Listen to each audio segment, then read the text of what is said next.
The plow wouldn't work. It was 1837, and farmers in the American Midwest were abandoning their fields in frustration.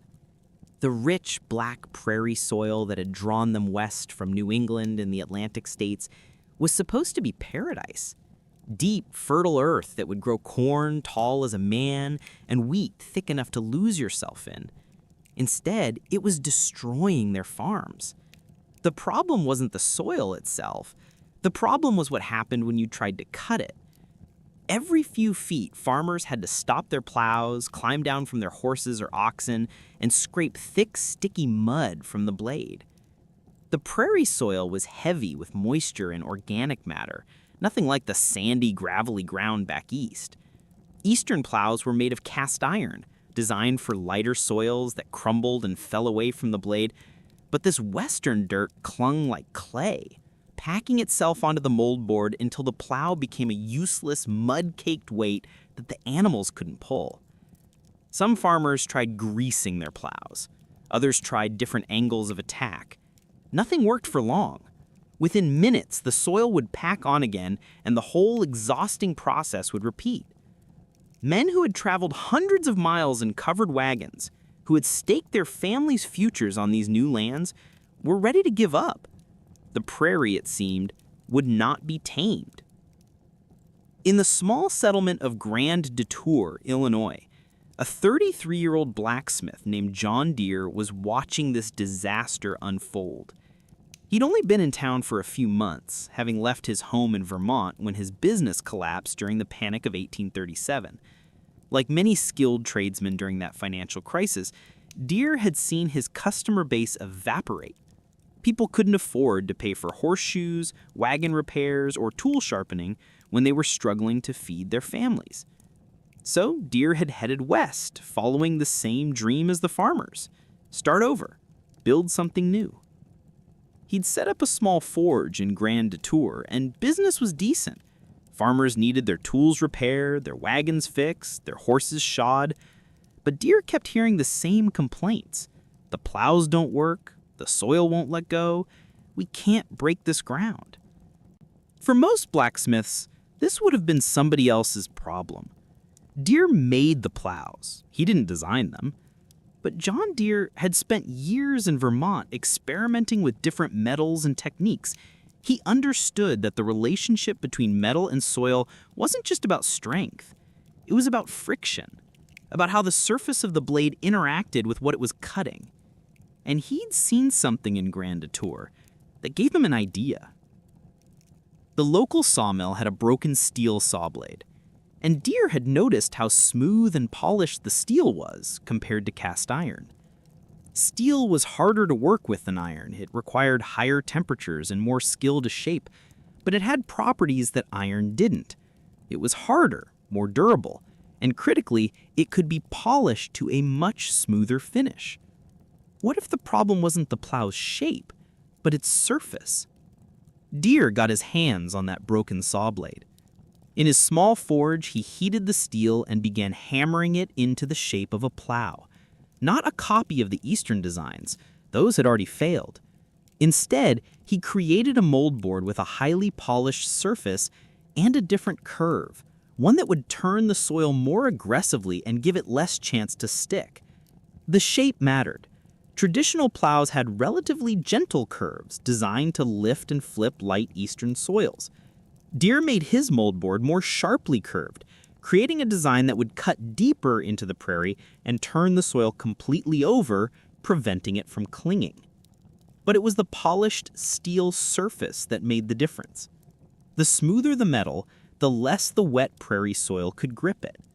Cast iron was porous and rough, even when new. The steel, polished to a shine, was slick enough that the heavy black earth would slide right off.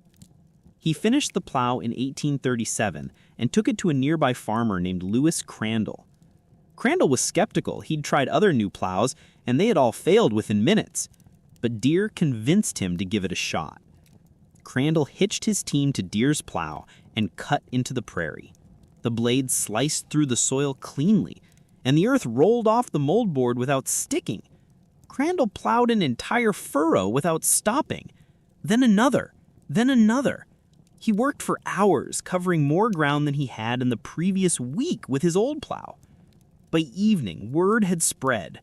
Other farmers came to see the plow that could actually break prairie sod. Deere had solved a problem that was holding back the entire western expansion of American agriculture. By 1838, Deere had made 10 plows. By 1842, he was making 100 a year. By 1846, he was producing 1,000. But here's where the story gets more complicated and more interesting, because John Deere didn't just invent a better plow. He invented a new way of making plows, a new way of selling them, and eventually, a new way of thinking about what a farm equipment company could be. And it almost destroyed him twice before it saved him. In those early years, Deere faced a problem that would define the company's first century. He couldn't get enough steel. The broken saw blade was a one-time lucky find. To make plows in real quantities, he needed a steady supply of high-quality steel, and in 1840s America, that didn't exist. Steel production in the United States was limited and expensive. Most steel was imported from England, and it came in forms that weren't designed for plow making. Deere needed large sheets of steel that could be cut and shaped into mold boards. Getting that material meant placing orders months in advance, paying premium prices, and hoping the shipments would arrive intact after traveling thousands of miles. The logistics were brutal. Steel had to come by ship to eastern ports, then by canal boat or wagon to Illinois. Shipments got delayed, quality varied wildly. Deere would order steel thinking it was suitable for plows, only to discover when it arrived that it was the wrong thickness or hardness. But Deere had something that other blacksmiths didn't: an absolute obsession with quality. He refused to use inferior materials, even when it meant losing money. He personally inspected every steel shipment and rejected anything that didn't meet his standards. When he couldn't get the steel he wanted, he didn't make plows. He waited. This drove his business partners crazy. In 1848, Deere's partner Leonard Andrus wanted to use cheaper cast iron for some of their products. Deere refused. The argument got so heated that Deere bought out Andrus and moved the entire company to Moline, Illinois, 50 miles away. Why Moline? Because it sat on the Mississippi River. This was the critical strategic decision that transformed Deere's operation from a blacksmith shop to a real manufacturing business. The Mississippi gave him direct water access to Chicago, St. Louis, and ultimately to the eastern seaboard. Raw materials could come in by river, finished plows could be shipped out the same way. Moline also had water power for running machinery, which Grand Detour lacked. In 1848, Deere built his first real factory in Moline, a proper manufacturing facility with power equipment, multiple forges, and space to employ several workers. Production immediately jumped to 700 plows in a partial year. By 1849, they made 2,136 plows. By 1857, production hit 10,000. Those numbers tell a story about scale, but they hide something more important. Deere was figuring out how to standardize plowmaking. In the 1840s, most plows were custom-made by local blacksmiths. Every plow was slightly different because it was hand-forged, and if something broke, you needed a blacksmith to repair or replace it. There were no standard parts, no interchangeable components. Deere started making plows with standardized patterns and measurements. A Deere plow made in January would have the same dimensions and the same mounting holes as one made in December. This meant farmers could order replacement parts, a new share, a new mold board, and they would fit without modification. This doesn't sound revolutionary until you think about what it meant for farmers. If your plow broke during planting season and you lived 50 miles from the nearest blacksmith, you could order a replacement part from Deere and install it yourself. You didn't lose a week of critical planting time. Standardization also meant Deere could train workers to make specific components rather than requiring every employee to be a master blacksmith. One worker could specialize in shaping shares, another in forming mold boards, another in assembly. This division of labor increased speed and consistency. By the 1850s, Deere was advertising his plows with a guarantee. Every plow would work as advertised, or he'd replace it. This was unheard of in farm equipment. Tools were sold as is.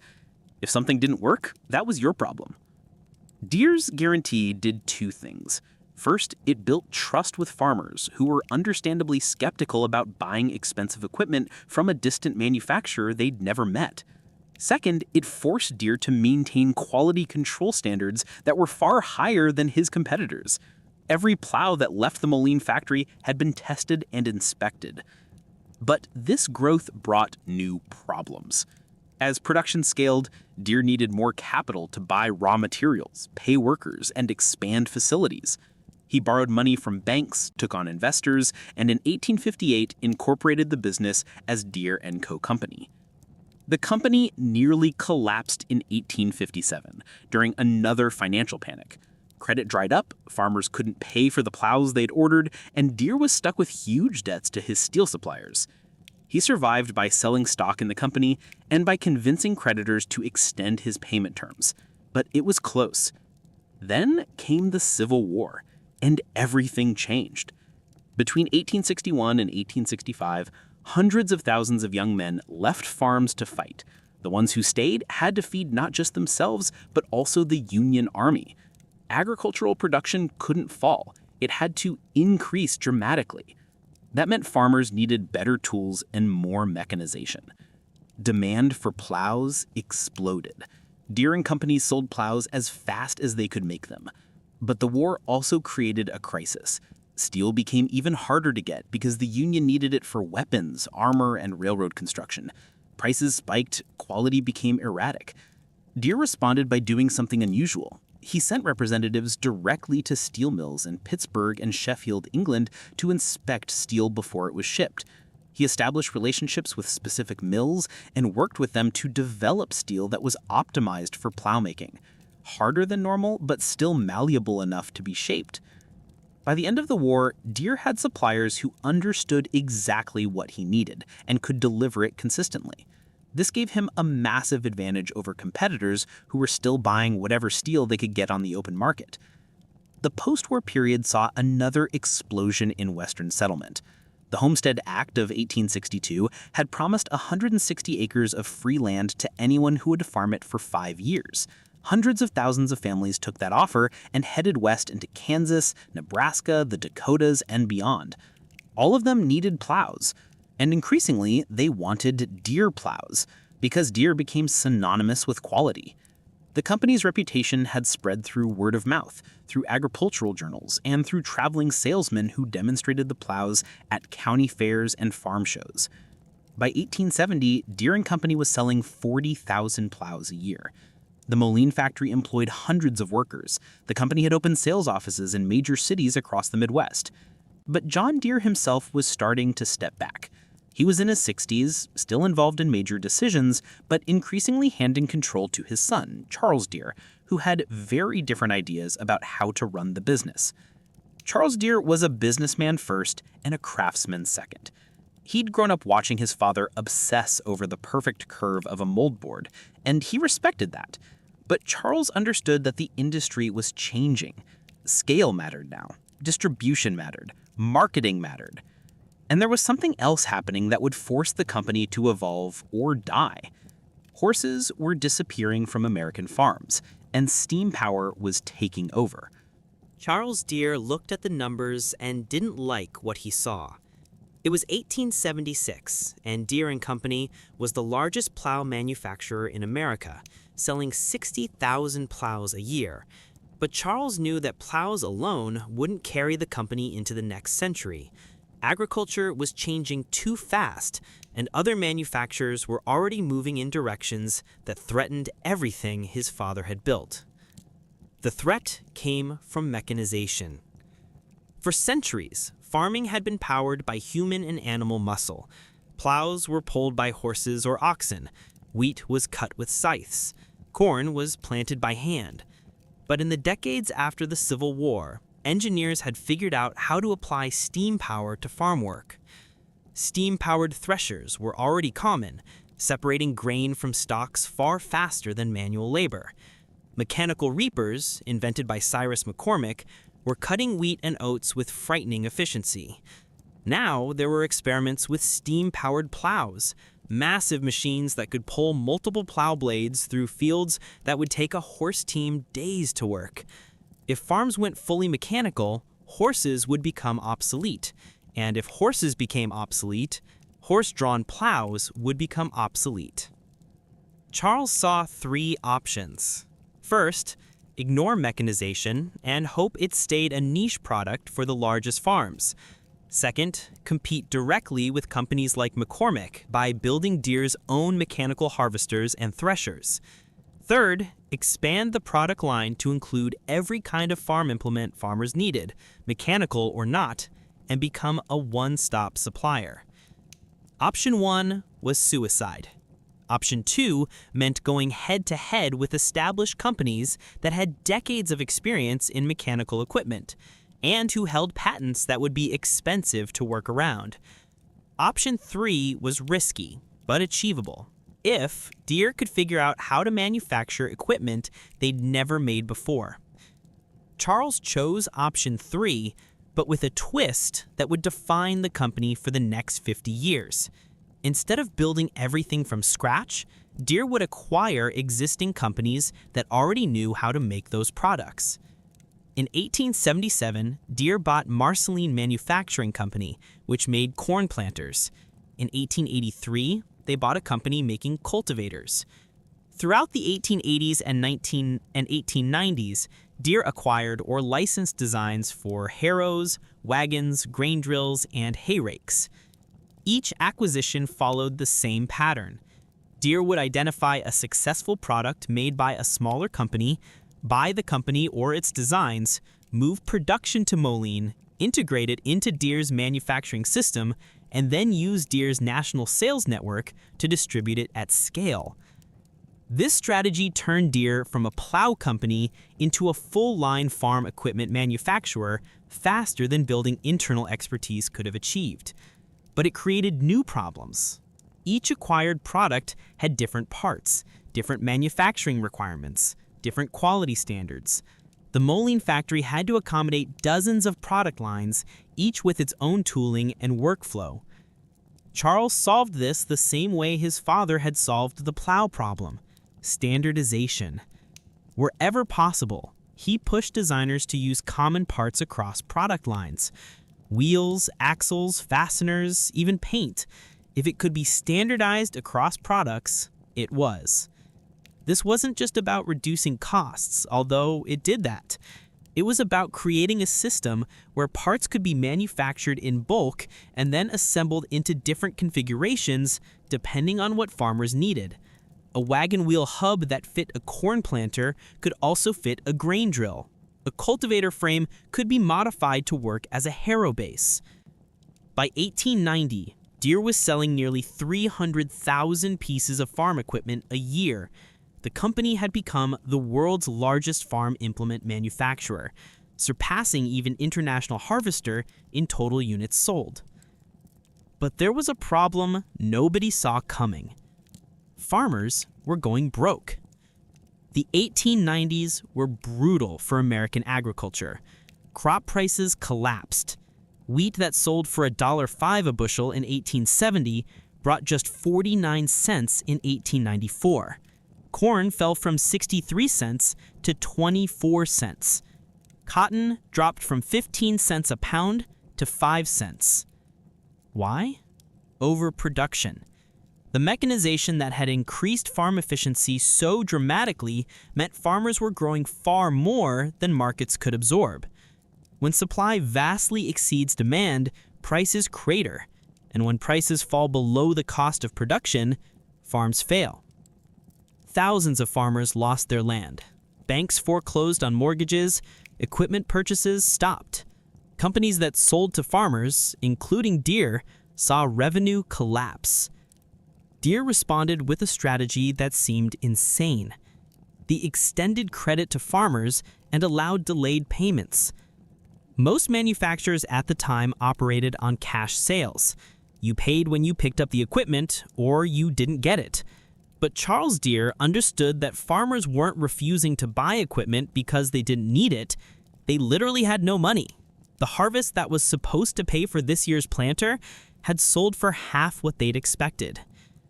So Deere started offering payment plans. Buy the equipment now, pay after next year's harvest.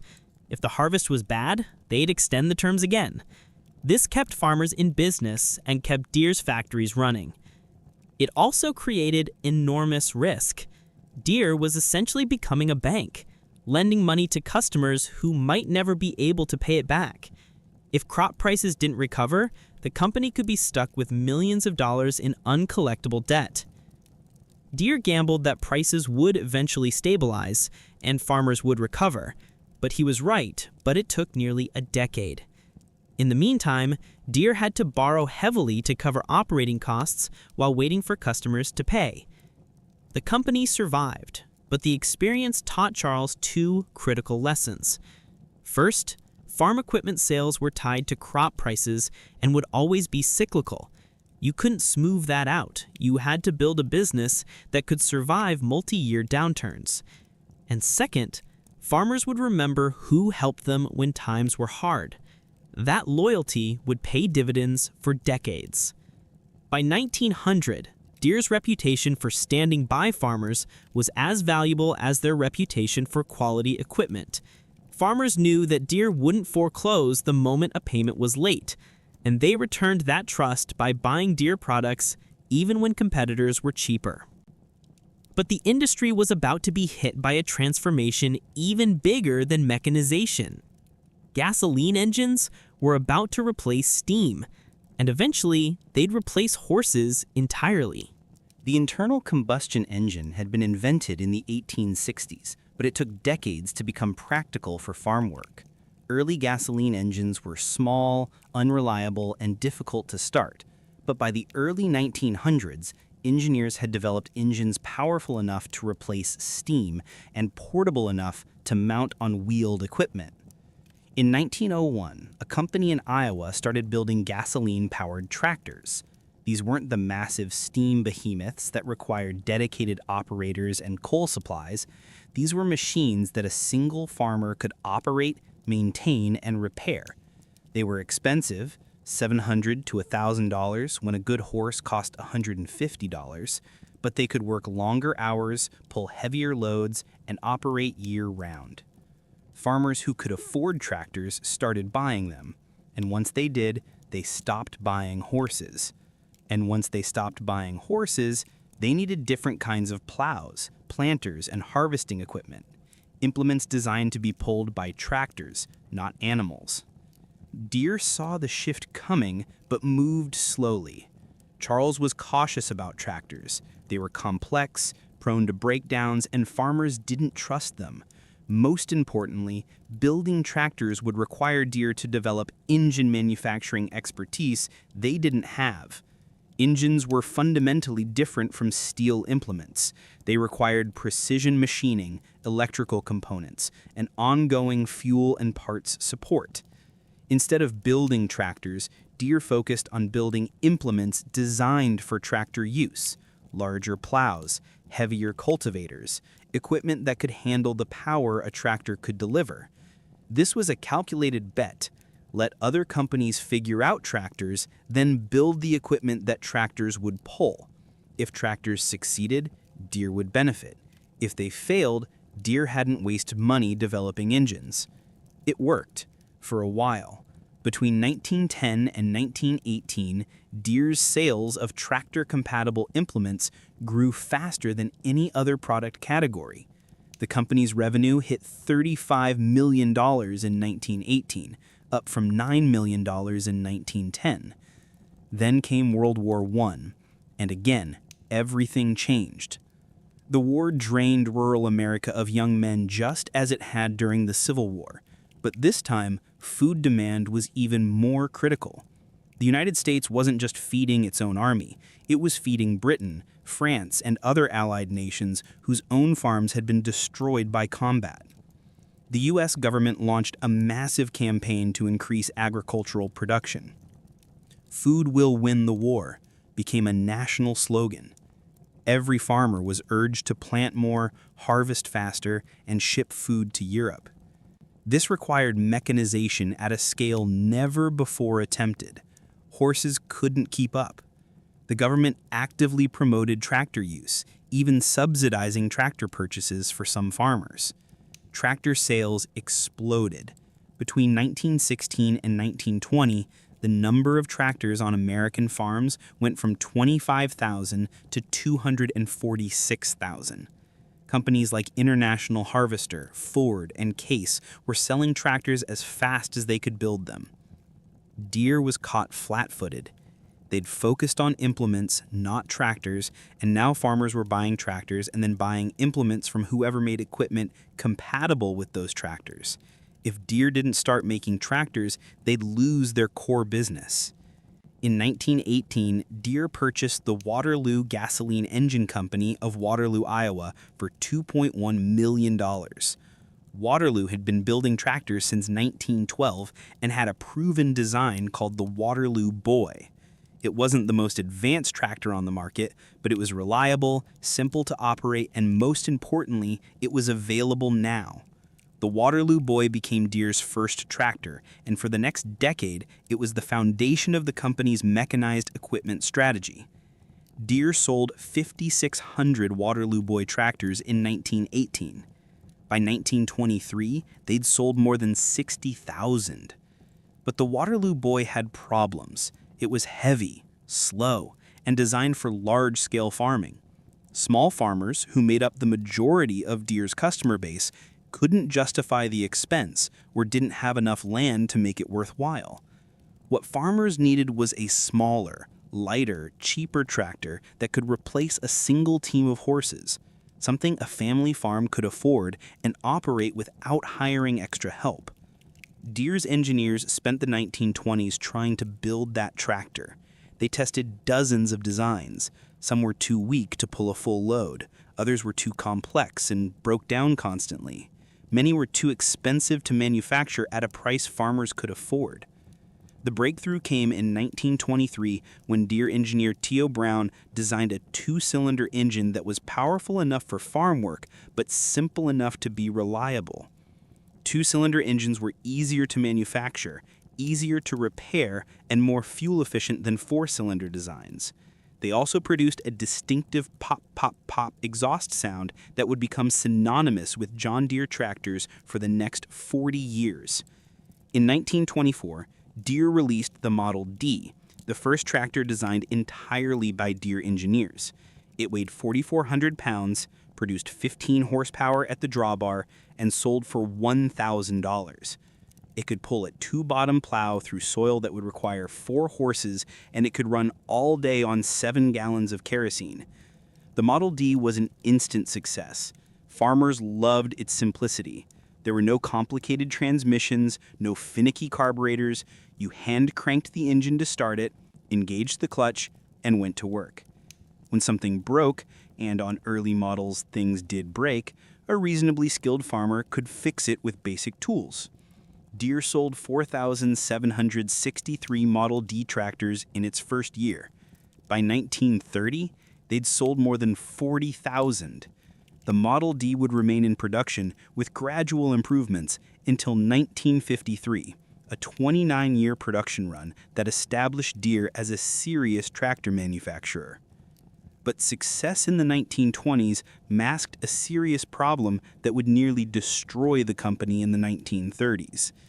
Deere had been expanding aggressively throughout the 1920s. They'd built new factories, acquired more companies, and extended credit to dealers and farmers. This worked fine during good years, when crop prices were stable and farmers could pay their debts. But it meant Deere was carrying enormous amounts of receivables, money owed to them by customers who might or might not be able to pay. In October 1929, the stock market crashed. Within months, agricultural prices collapsed even faster than they had in the 1890s. Wheat fell to 25 cents a bushel, corn dropped to 10 cents, cotton sold for 3 cents a pound, less than the cost of picking it. Farmers couldn't pay for equipment.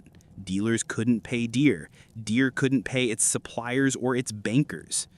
By 1932, Deere's revenue had fallen 75% from its 1929 peak. The company lost money in 1931, 1932, and 1933. Factories were shut down, workers were laid off, suppliers sued for payment. The board of directors held an emergency meeting in 1932 to discuss whether the company should file for bankruptcy. They decided to fight. The man who saved John Deere wasn't named Deere. Charles Deere Women became president of Deere & Company in 1928, just in time to watch the Great Depression destroy nearly everything the company had built. Women was John Deere's great-grandson, but he'd earned his position through competence, not bloodline. He'd started at the company as a teenager, worked in the factories, learned manufacturing, and proven himself capable of managing complex operations. Now he had to manage survival. Women's first decision was brutal but necessary: halt all expansion and cut costs to the bone. Construction projects stopped immediately. New product development was suspended. Advertising budgets were slashed. Any expense that wasn't absolutely critical was eliminated. Then came the hard part: layoffs. By 1933, Deere's workforce had been cut by more than half. Factories that had run multiple shifts were down to skeleton crews working 3 days a week. The Moline complex that had employed thousands became almost ghostly. But Women did something unusual for the time. He refused to cut wages for the workers who remained. Most companies responded to the Depression by reducing both headcount and pay. Women believed that the workers who stayed deserved a living wage, and he needed them to be skilled and motivated when recovery came. He also made another critical decision. Deere would continue honoring its credit commitments to farmers and dealers, even when those accounts were months or years overdue. This was financial insanity by conventional standards. Every unpaid account represented cash that Deere desperately needed, but Women understood what Charles Deere had learned in the 1990s. Farmers would remember who stood by them. Deere sent representatives to visit farmers who owed money. Instead of demanding immediate payment or threatening foreclosure, they'd assess the farm's situation and restructure the debt.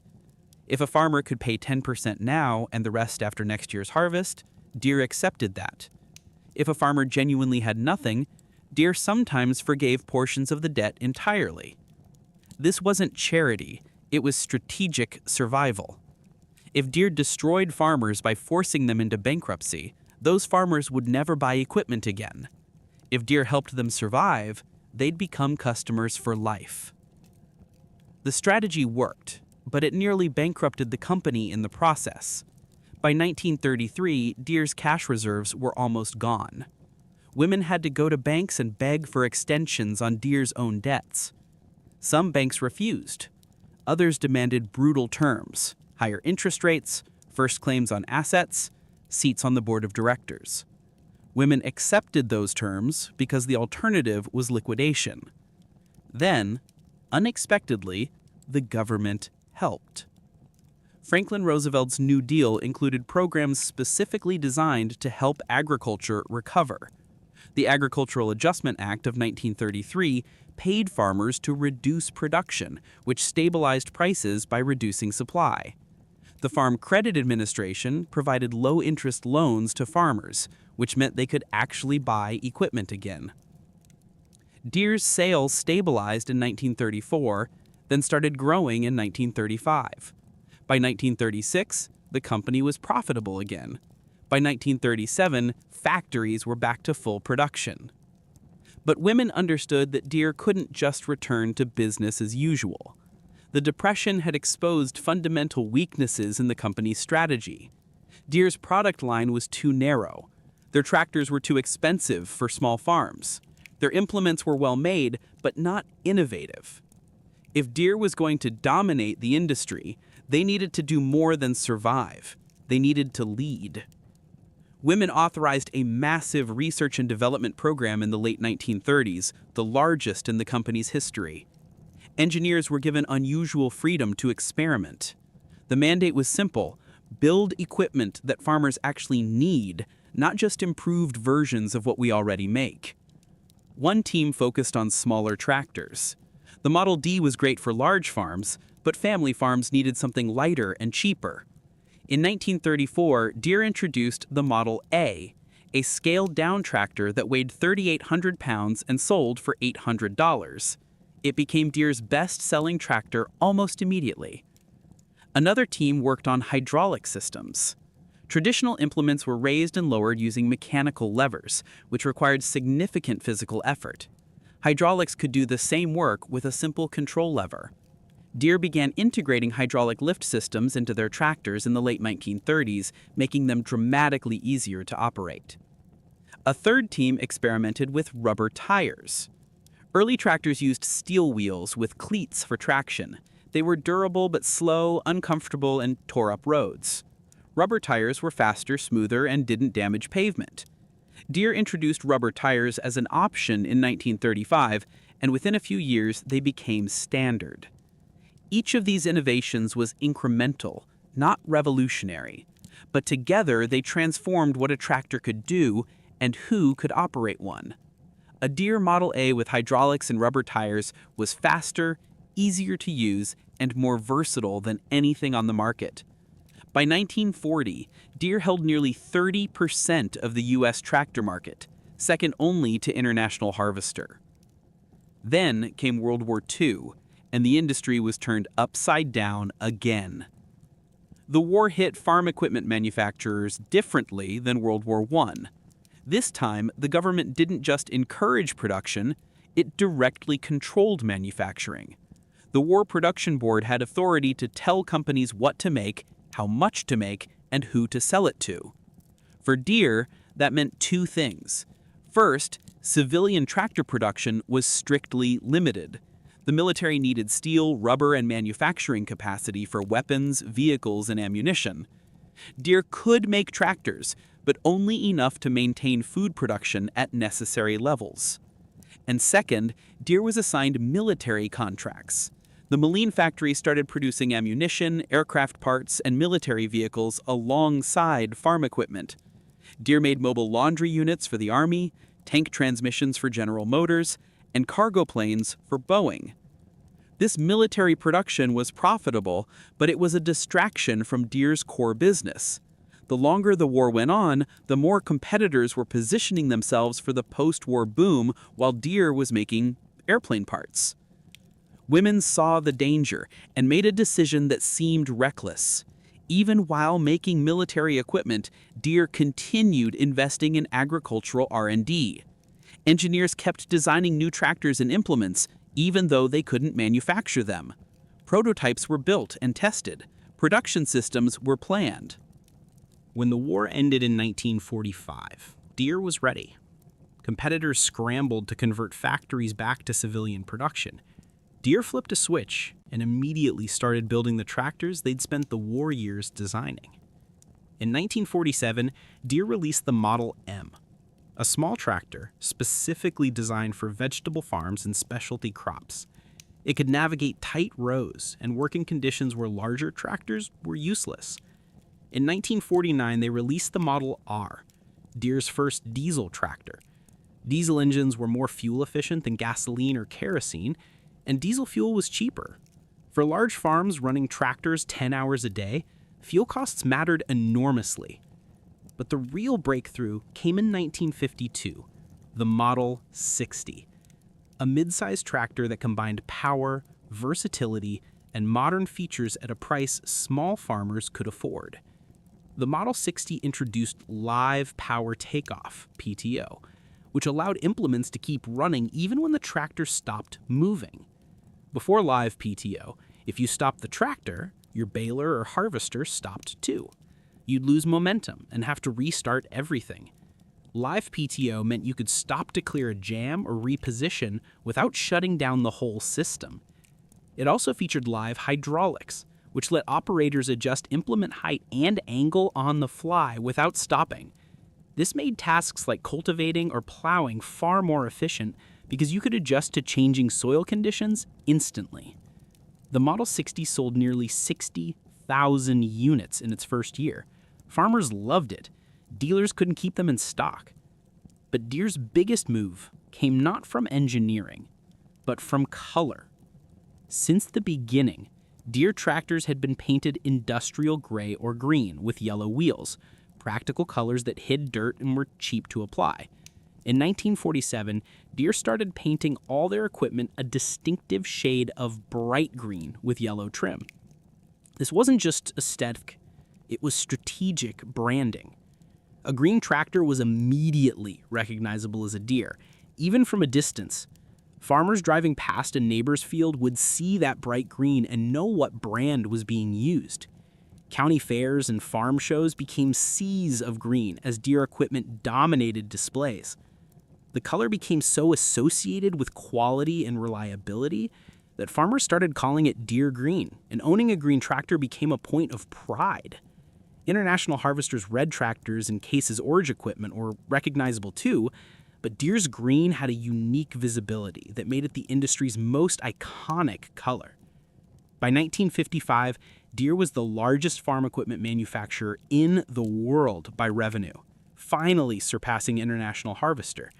They'd sold more than 1 million tractors since entering the business in 1918. The company employed 20,000 people and had manufacturing facilities in 4 states. But women saw problems on the horizon. American farms were consolidating. Small family farms were disappearing as economic pressures forced farmers to either scale up or sell out. In 1900, the average American farm was 147 acres. By 1950, it was 216 acres. By 1960, it would be 303 acres. Larger farms needed larger equipment. The 15-horsepower Model D that had seemed revolutionary in 1924 was now hopelessly underpowered. Farmers wanted 40 horsepower, 60 horsepower, eventually 100 horsepower machines that could pull multiple implements and work faster. Deere responded with the new generation of Power program, the most ambitious product development initiative in the company's history. Between 1957 and 1960, Deere designed and built an entirely new line of tractors from the ground up. New engines, new transmissions, new hydraulics, new everything. The crown jewel was the 1960 Model 4010, an 80-horsepower monster that redefined what a farm tractor could do. It featured a synchronized transmission that let operators shift gears without stopping. It had a closed-center hydraulic system that was more responsive and reliable than anything competitors offered. The cab was redesigned for operator comfort, with better visibility, easier controls, and optional air conditioning. The 4010 wasn't just an improvement over previous models, it was a complete reimagining of tractor design. Deere had spent more than $50 million developing it, an enormous sum at the time, equivalent to roughly $500 million today. The launch was a spectacle. Deere held a reveal event in Dallas in 1960, flying in 6,000 dealers and journalists. They displayed the entire new generation line and demonstrated features that competitors couldn't match. The event cost more than $1 million, but it generated nationwide publicity and positioned Deere as the clear industry leader. The 4010 became the best-selling tractor in American history. Deere sold more than 58,000 units in the first year alone. By the time production ended in 1963, they'd sold 83,000.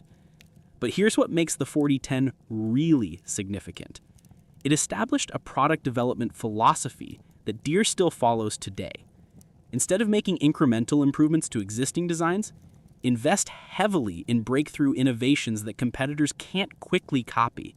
Launch with massive publicity, price at a premium because farmers will pay more for genuinely better equipment.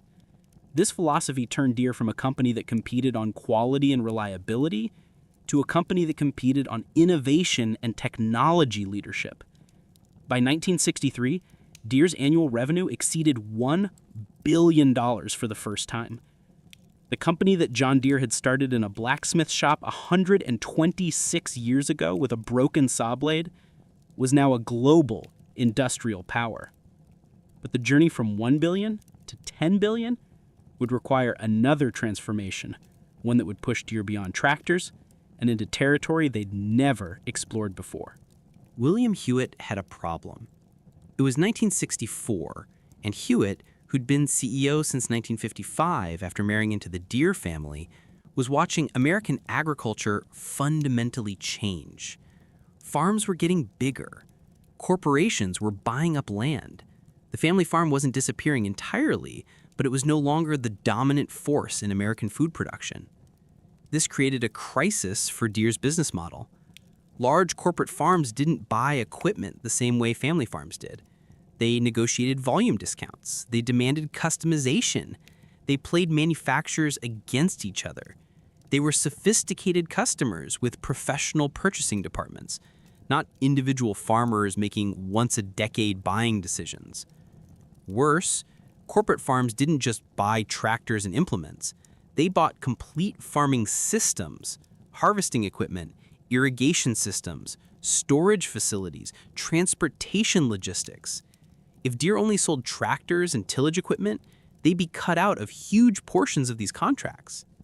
Hewitt saw two options. First, accept that Deere would remain a tractor and implement company, dominant in that space but limited in growth. Second, transform Deere into a total agricultural solutions company that could sell everything from tractors to combines to financial services. Hewitt chose transformation, and it nearly tore the company apart. The first major move came in 1964, when Deere entered the combine market by designing their own harvesting equipment from scratch. Combines were complex machines that required expertise Deere didn't have. They involved cutting mechanisms, threshing systems, grain separation, cleaning, and storage, all while moving through fields at harvest speed. International Harvester, Massey Ferguson, and Alice Chalmers had been building combines for decades. They had patents, experienced engineers, and established dealer networks trained to service these machines. Deere's entry strategy was characteristically aggressive. Build a combine so superior that farmers would switch brands despite the risks. The 1965 Model 9.5 combine introduced several innovations. It had a rotary screen cleaning system that was more effective than traditional oscillating screens, meaning less grain loss. It had a variable speed feeder house that let operators adjust throughput on the fly based on crop conditions. The operator station was repositioned for better visibility, with controls laid out logically instead of scattered randomly like competitors' designs. But the most important innovation was durability. Deere built the 95 with heavier components and stronger frames than competitors. Yes, it cost more, about 15% more than comparable International Harvester models, but it lasted longer and required less maintenance. Farmers noticed. By 1967, Deere held 10% of the combine market. By 1970, they had 25%. By 1975, Deere was the largest combine manufacturer in North America. This success came with consequences. International Harvester had dominated combines for decades, and Deere's entry cut deeply into their most profitable product line. The rivalry between the two companies, already intense, became bitter. Harvester responded by aggressively cutting prices, sometimes selling combines at or below cost, just to prevent farmers from switching to Deere. This started a price war that damaged both companies' profitability and drove smaller manufacturers out of business entirely. But Deere had diversified revenue streams and deeper financial reserves. International Harvester was more dependent on combine sales, and the price war hurt them more than it hurt Deere. By the mid-1970s, International Harvester was in serious financial trouble. By 1985, they'd exit the farm equipment business entirely, a collapse that shocked the industry and removed Deere's largest competitor. Deere's second major expansion came in construction equipment. This might seem like an odd direction for a farm equipment company, but Hewitt saw synergies. Construction equipment, bulldozers, excavators, backhoes, used similar engines and hydraulics as agricultural equipment. More importantly, construction was counter-cyclical to agriculture. When farm income fell and tractor sales declined, construction activity often increased as government infrastructure spending filled the gap. If Deere could succeed in construction, they'd smooth out the revenue fluctuations that had plagued the company since the 1890s. In 1956, Deere had acquired a small construction equipment maker in Dubuque, Iowa. For years, they'd sold modest numbers of small crawlers and loaders, but in the 1960s, Hewitt pushed for aggressive expansion. Deere started building larger machines, full-size excavators, wheel loaders, and motor graders. They painted them the same distinctive green and yellow as farm equipment, creating instant brand recognition. They leveraged their existing dealer network, adding construction equipment expertise to locations that had previously only sold tractors. The strategy worked, but not as quickly as agriculture had. Construction equipment was dominated by Caterpillar, a company even larger and more entrenched than International Harvester had been in farm equipment.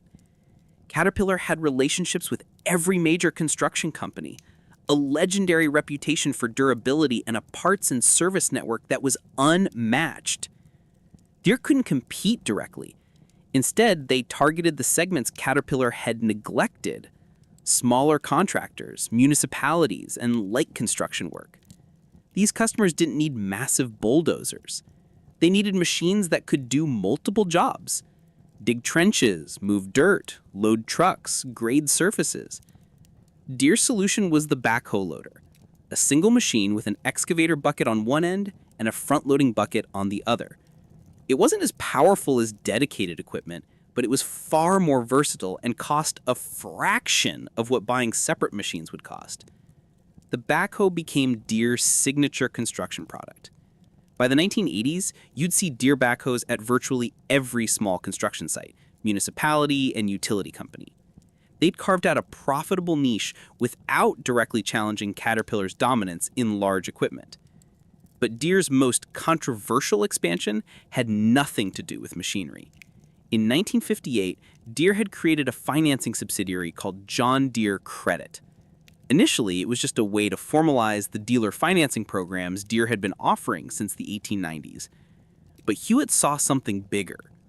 What if Deere didn't just finance equipment purchases? What if they became a full-service financial company for farmers and contractors? By the 1970s, John Deere Credit was offering operating loans, real estate mortgages, crop insurance, and investment products. They weren't just helping customers buy Deere equipment, they were becoming farmers' primary financial partner. This was brilliant business strategy. Once a farmer's finances were tied up with John Deere Credit, switching to a competitor's equipment meant refinancing everything. The switching costs were enormous. Farmers stayed loyal to Deere not just because they liked the equipment, but because it was financially complicated to leave. But it also created risk. If farmers couldn't repay their loans, John Deere Credit lost money. If enough farmers defaulted simultaneously, like during an agriculture recession, John Deere Credit could collapse, taking the whole company with it. That nearly happened in the 1980s. The farm crisis of the 1980s started with a combination of factors.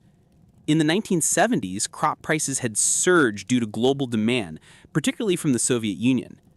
Farmers borrowed heavily to buy land and equipment, expecting prices to stay high. Banks eagerly lent money using farmland as collateral. Then in 1979, the Federal Reserve raised interest rates dramatically to fight inflation. Interest rates on farm loans jumped from 8% to 18% or higher. Simultaneously, the strong dollar made American crops expensive on world markets. Exports fell, crop prices collapsed. Farmers who'd borrowed at low rates suddenly couldn't make payments at high rates. Land values plummeted, meaning farmers couldn't refinance or sell their way out of trouble. Foreclosures swept the Midwest. Between 1981 and 1985, more than 200,000 American farmers lost their land. John Deere Credit was exposed to all of it. Thousands of customers defaulted. Deere repossessed equipment and land, but used tractors and foreclosed farms weren't worth what had been loaned against them. Deere's company's equipment sales collapsed. Revenue fell 40% between 1981 and 1983. The company lost money in 1982 and 1983, the first losses since the Great Depression. The board debated selling John Deere credit to limit the damage.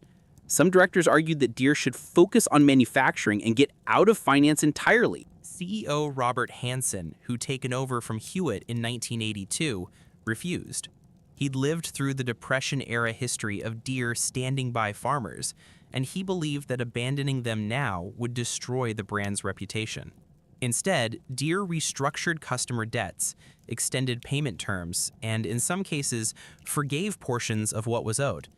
It cost hundreds of millions of dollars. The company's stock price fell by half. But when the crisis ended in the mid-1980s, Deere's reputation among farmers was stronger than ever. They'd stood by customers when competitors had foreclosed. That loyalty would pay dividends for decades. By 1990, Deere had recovered financially and was posting record profits. Revenue exceeded $7 billion. John Deere credit had survived and actually grown stronger, as farmers who'd been helped during the crisis became lifelong customers. The 1990s saw Deere continue expanding globally. They'd had international operations since the early 1900s, but these had been relatively small. Now Deere pushed aggressively into Europe, South America, and Asia. The strategy varied by region. In Europe, Deere acquired existing manufacturers and integrated them into the Deere brand. In South America, they built new factories to serve growing markets in Brazil and Argentina, where large-scale farming was expanding. In Asia, they focused on smaller equipment suitable for the region's smaller farms. By 2000, international sales accounted for 40% of Deere's revenue, up from less than 20% in 1980. The company had become truly global. But the most important transformation of the 1990s and 2000s wasn't geographic, it was technological. Precision agriculture, using GPS, sensors, and data analysis to optimize farming, emerged in the late 1990s. Instead of treating an entire field uniformly, farmers could now vary seed rates, fertilizer application, and irrigation based on precise measurements of soil conditions, moisture, and yield history. This required tractors and implements with sophisticated computers, GPS guidance systems, and wireless connectivity. It also required software platforms to collect, analyze, and display data. Deere could have partnered with tech companies to add these systems to their equipment. Instead, they decided to build the technology themselves and make it a competitive advantage. In 2012, Deere acquired Precision Planting, a company specializing in advanced planting systems. In 2017, they bought Blue River Technology, which used artificial intelligence and computer vision for precision spraying. In 2017, they also acquired Verten Group, a German construction equipment maker, for $5.2 billion. But the most significant move was developing the John Deere Operations Center, a cloud-based platform that collected data from all of a farm's Deere equipment and provided analytics and recommendations. This transformed tractors from mechanical equipment into data-collecting nodes in a larger agricultural technology ecosystem. A John Deere tractor now knew exactly where it was in a field, what soil conditions it was encountering, and what adjustments to make in real time. Competitors struggled to match this. Precision agriculture required hardware and software expertise that traditional farm equipment manufacturers didn't have. By the time competitors realized how important precision ag would become, Deere had a multi-year head start. This technological leadership came with controversy. Farmers complained that Deere systems were proprietary and locked down. If something broke, farmers couldn't repair it themselves or hire independent mechanics. They had to go through Deere dealers who charged premium prices for service. This sparked a right-to-repair movement, with farmers arguing they should be able to fix their own equipment and access the software needed to diagnose problems. Several states considered legislation forcing manufacturers to provide repair information and tools. Deere pushed back, arguing that modern equipment was too complex for non-certified technicians and that allowing independent repairs created safety and reliability risks. The debate continues today, with no clear resolution. By 2020, Deere's annual revenue exceeded $39 billion. The company employed 69,000 people worldwide. They were the dominant farm equipment manufacturer globally, with market shares above 50% in several key categories. But they'd also become something more than an equipment company. They were a technology company that made farming more efficient. They were a financial services company that helped customers operate. They were a global industrial giant with operations in dozens of countries. The journey from John Deere's blacksmith shop to this modern corporation took 183 years. But the core principles hadn't changed. Build quality products, stand by customers, and never stop innovating. The tractor sat silent in the barn. It was 2020, and the farmer who owned it couldn't start the engine. Not because it was broken. The tractor's diagnostics showed all systems functioning perfectly. The problem was software. The tractor's computer had detected what it thought was a fault, and John Deere's embedded code had automatically locked the engine until a certified dealer could inspect it. The farmer lived 40 miles from the nearest dealer. It was planting season. Every day of delay meant lower yields and lost income. He could see nothing wrong with the tractor, but he couldn't override the computer lockout, couldn't access the diagnostic codes, couldn't fix it himself. He called the dealer. The earliest they could send a technician was 3 days later. The service call would cost $450 plus parts if anything needed replacing. The farmer sat in his barn and wondered if this was progress. This tension between technological advancement and operator autonomy defines the current era of John Deere's evolution. The company that built its reputation on simple, repairable equipment now makes machines so complex that farmers need specialized computers to diagnose them. It's a transformation that reflects broader changes in agriculture, manufacturing, and technology. But it's also created a philosophical divide about what farming equipment should be in the 21st century. The right to repair movement emerged from these frustrations. Farmers argued that if they bought a $500,000 tractor, they should be able to fix it themselves. Equipment they owned shouldn't require permission from the manufacturer to repair. Agricultural equipment had always been repairable. Your grandfather could rebuild a Model D tractor with basic tools and some mechanical aptitude. Even complex machines from the 1970s and 1980s could be serviced by skilled farmers or independent mechanics. Modern equipment is different. Engine computers manage fuel injection, emissions controls, and power delivery. GPS systems control steering and implement positioning. Sensors monitor everything from hydraulic pressure to seed placement. All of this generates data that flows back to Deere servers where algorithms analyze performance and predict maintenance needs. When something goes wrong, diagnosing the problem requires specialized software that Deere controls. Repairing often means replacing entire electronic modules that are serialized and linked to specific machines. Even if a farmer had the replacement part, installing it requires dealer software to authorize the new component. Deere's position is that this complexity exists for good reasons. Modern emissions regulations require sophisticated engine management that farmers can't safely modify. Safety systems prevent operators from making dangerous mistakes. And Deere argues they invest billions in developing this technology. Allowing anyone to modify it could undermine that investment and create liability issues if modified equipment causes accidents. But farmers see it differently. They point out that they can fix their own cars, trucks, and home appliances. Why should tractors be different? They note that independent mechanics are often cheaper and faster than dealer service, and fundamentally, they believe that ownership means control. The debate reached state legislatures. In 2020, Colorado became the first state to consider right-to-repair legislation for agricultural equipment. Similar bills were introduced in Nebraska, Minnesota, and several other farming states. Deere lobbied aggressively against these bills, arguing that forcing them to provide repair information would compromise proprietary technology and create cybersecurity vulnerabilities. Equipment rights advocates countered that these were excuses to maintain monopoly control over service revenue.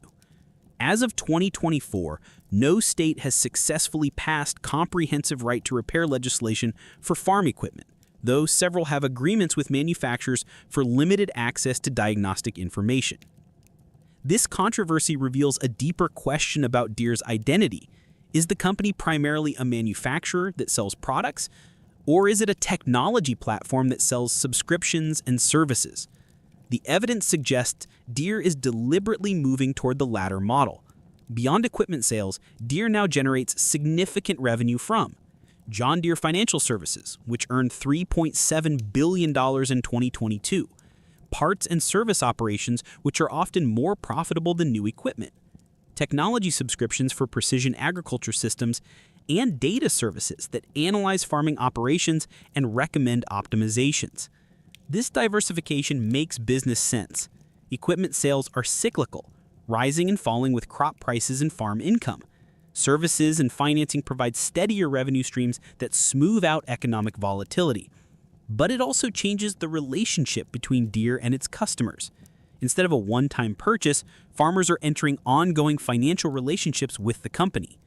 Instead of owning equipment outright, they're licensing technology with terms and conditions that can change. Some farmers accept this evolution. Large commercial operations appreciate precision agriculture technology that measurably increases yields. The data platforms genuinely help them optimize planting, fertilizing, and harvesting. For farms operating thousands of acres, the efficiency gains justify the loss of repair autonomy. Small and medium-sized farmers are more conflicted. The technology is useful, but the costs are harder to justify. A 500-acre family farm might not generate enough extra profit from precision agriculture technology to offset the subscription costs and dealer service fees. This creates a concerning dynamic where technological advancement primarily benefits the largest operations, accelerating the consolidation trend that's already reshaped American agriculture. In 1900, there were 5.7 million farms in the United States. By 2022, there were just 2 million. The average farm size has almost tripled. Large operations, those with over $1 million in annual sales, account for less than 5% of farms but generate more than 75% of agricultural production. This consolidation is driven by economics of scale. Larger farms can spread equipment costs over more acres, negotiate better prices for inputs, and operate more efficiently. Technology accelerates this because the fixed costs of precision agriculture systems favor large operations. Deere has adapted by serving both ends of the market. They still make small tractors and equipment suitable for family farms, but their most advanced technology and largest equipment is designed for commercial operations that farm tens of thousands of acres. This dual strategy has been successful financially. Deere's market capitalization exceeds $120 billion, making it one of the most valuable industrial companies in the world. Annual revenue has grown from $39 billion in 2020 to over $52 billion in 2023. But it's also created tension with Deere's historical brand identity as the farmer's friend, the company that stood by small operators during tough times. The company's response is that they're still serving farmers, just in different ways. Modern farmers need different tools than their grandfathers did. The challenges facing agriculture today, climate change, soil depletion, water scarcity, regulatory pressure, require technological solutions that individual farmers can't develop themselves. Deere argues they're investing in research and development that makes farming more sustainable and productive. Their precision agriculture systems reduce fertilizer and pesticide use by applying inputs only where needed. Their electric and hybrid equipment prototypes promise lower emissions and operating costs. Whether farmers trust Deere's intentions depends partly on whether they believe the company still shares their interests or has become primarily focused on shareholder returns. The future direction of John Deere will likely be shaped by several converging trends. First, automation. Deere is developing fully autonomous tractors that can operate without human supervision.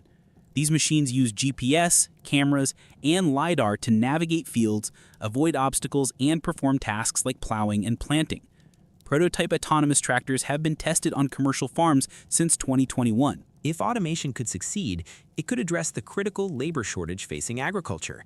As rural populations shrink and fewer young people enter farming, autonomous equipment could allow existing farmers to operate larger acreages without hiring additional workers.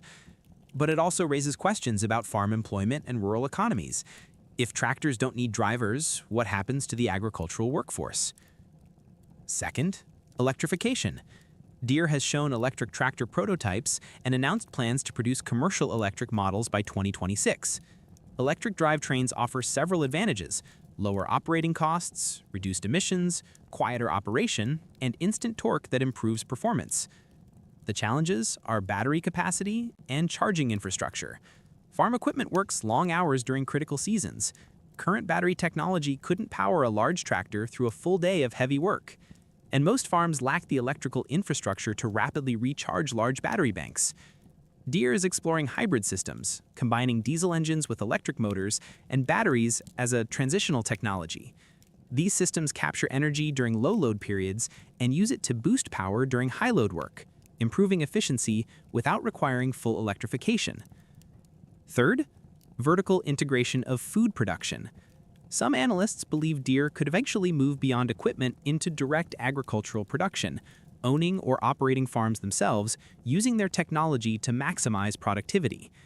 This would be a radical departure from Deere's traditional role as an equipment supplier, but it would give the company direct control over agricultural output and create new revenue opportunities in food processing and distribution. Whether Deere pursues this direction remains unclear. The company has given no public indication of plans to compete with their customers by becoming farmers themselves, but the logic of vertical integration is compelling for a company that already controls much of the technology and financing that makes modern farming possible. Fourth, climate adaptation. Agriculture will be increasingly challenged by changing weather patterns, temperature extremes, and water availability. Equipment that helps farmers adapt, drought-resistant planting systems, precision irrigation, climate-controlled growing environments, represents a potentially huge market.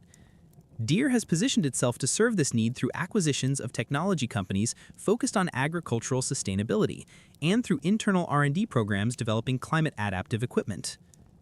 The company's success over the next several decades will depend on navigating these transitions while maintaining trust with the farming community that has been its foundation for 187 years. That trust has been tested repeatedly during the Depression, the farm crisis of the 1980s, and now during the right to repair controversy. Each time, Deere's long-term survival has depended on proving that the company's interests align with farmers' interests. The current generation of Deere leadership faces a version of the same challenge John Deere faced in 1837. How do you solve farmers' problems in ways that build loyalty rather than just extracting profit? The answer in 1837 was a self-scouring steel plow that made prairie farming possible. The answer in 1924 was a reliable two-cylinder tractor that replaced horses. The answer in 1960 was the 4010 that brought hydraulics and synchronized transmissions to mainstream farming. What's the answer in 2024? It's likely something that balances technological advancement with operator control. Equipment that's sophisticated enough to optimize modern farming, but transparent enough that farmers understand and trust it. Deere's engineers are working on exactly that. Recent model years have seen modest improvements in diagnostic accessibility, allowing farmers to view some error codes and perform basic troubleshooting. The company has announced partnerships with independent repair providers to expand service options in rural areas. These are small steps, but they suggest recognition that the previous trajectory toward ever more closed systems was creating unsustainable tension with customers. The fundamental tension won't disappear. Modern equipment requires complexity that makes complete user serviceability impractical, but there's likely a middle ground where farmers have enough access to diagnose problems and perform routine maintenance, while dealers handle complex repairs that require specialized tools and training. Finding that balance will determine whether John Deere remains the trusted partner to American agriculture or becomes viewed as just another corporation prioritizing control over customer relationships. The company's history suggests they'll choose partnership. Every time Deere has faced an existential choice between short-term profit and long-term customer loyalty, they've chosen loyalty. That's how they survived the Depression when competitors failed. That's how they emerged from the 1980s farm crisis stronger than before. The bet Deere has always made is that standing by farmers, even when it's expensive, pays off over decades because farming is a multi-generational business. Farmers remember who helped them. They pass that loyalty to their children, who pass it to theirs. If that relationship breaks, if farmers come to see Deere as adversarial rather than supportive, the company loses something that can't be recovered with better technology or lower prices. So the question facing John Deere isn't really about tractors or software or repair policies. It's about identity. Is Deere still a company that exists primarily to solve farmers' problems, or has it become a company that exists primarily to maximize shareholder returns, with farmers as customers to be managed rather than partners to be served? The answer will be revealed not in corporate statements or marketing campaigns, but in thousands of individual moments, when a farmer calls with a problem, when a dealer offers a service quote, when the company decides whether to make systems more open or more locked down. John Deere understood in 1837 that the plow had to work, no matter how elegant its design or clever its engineering. If it didn't help farmers be successful, nothing else mattered. That principle hasn't changed. The tools are vastly more sophisticated, the company is incomparably larger, and the challenges facing agriculture are more complex than John Deere could have ever imagined. But farmers still need equipment that works, companies they can trust, and partners who share their goals. Meeting those needs, in ways that honor tradition and innovation, remains the only path to another 187 years of success. The steel plow that started it all sits in a museum now, polished and preserved behind glass, but the principle it represented, that solving farmers' real problems creates lasting value, remains as relevant today as it was in that small blacksmith shop in Grand Detour. Whether John Deere the company can maintain that principle as John Deere the technology platform is the central question of its next chapter. The answer will be written by the decisions made today and the trust earned or lost in millions of fields across the world where green machines still work the earth.